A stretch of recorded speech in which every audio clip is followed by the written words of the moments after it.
Tinawag sa tatlong, tila sang-ayon si dating presidential spokesperson Attorney Harry Roque sa itinatawag sa tatlong kupal na kongresista na sina Batangas 1st District Representative Leonardo Lebiste. Ano to ito si Lebiste, kilala nyo naman si Lebiste.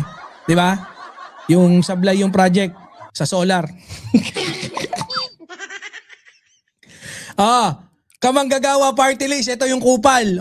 Ito pa, isa sa talagang gombursa, si Kiko Barsaga bilang makabagong gombursa. Inakusahan sila ng ang gombursa ay kolektibong tawag sa mga paring sina Mariano Gomez, Jose Burgos at Jacinto Zamora. Tatlong paring Katoliko na binitay ng pamahalaang kolonyal ng Espanya noong Pebrero 17, 1872. Okay.